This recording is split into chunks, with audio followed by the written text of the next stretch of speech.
this case, a young woman lost her life because her employer took shortcuts to minimize downtime and maintain production. Just awful. Which side are you on? Which side are you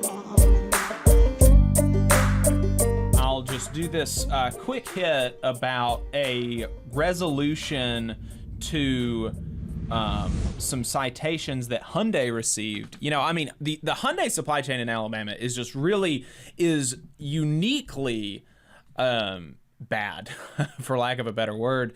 Not only are they exploiting children, not only are they subjecting their workforce to racism on the floor and in the boardroom, it's also a dangerous workplace. And this also showcases, this case is illustrative of just how, how employers get away with so much stuff, because this is a resolution in 2023 of an incident that happened in 2016. In 2016, the Department of Labor in a week or so ago had a press release saying that an administrative law judge affirmed citations that an Alabama automotive parts supplier pay $1.3 million in penalties after a 20-year-old worker's 2016 death. The Hyundai Kia parts maker, June LLC, failed to protect workers from crushing and other hazards. So this was released from Caseta. The Independent Occupational Safety and Health Review Commission has affirmed citations issued by the U.S. Department of Labor's Occupational Safety and Health Administration to a global auto parts supplier after the 2016 death of a 20-year-old machine operator at an Alabama manufacturing facility. That decision comes after June LLC, operating as Agent USA, contested OSHA citations after an investigation of how an employee at its Caseta facility suffered fatal crushing wounds in crushing injuries in June of 2016 in a robotic machine. OSHA inspectors learned that the machine operator and 3 co-workers entered a robotic cell on the assembly line to clear a sensor fault when a robot inside the cell restarted abruptly, crushing the young woman inside.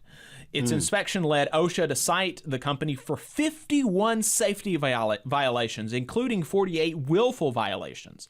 On February 10th, 2023, an administrative law judge upheld the majority of the violations that OSHA issued.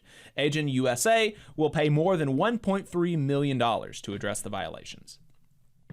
I mean, it's just really, really wild stuff here that it's taken 7 years to come to a resolution on this, when it seems, from everything that I've read about this, it just seems totally clear that there were issues, and the idea that it would take 7 years for something like this to get resolved is just disgusting. Really, really disgusting. And I know we've got to move on to plugs, but I just got to put this quote in here from the OSHA Regional Administrator, Kurt Petermeyer. He said, "Failing to lock out equipment causes far too many serious injuries and deaths.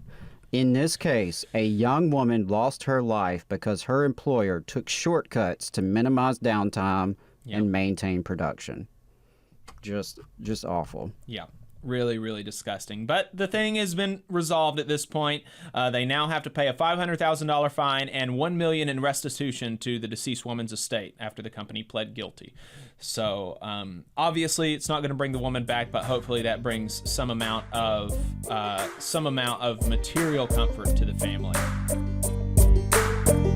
You just saw a clip from the Valley Labor Report. We are live every Saturday morning from 9:30 a.m. till 12:30 p.m.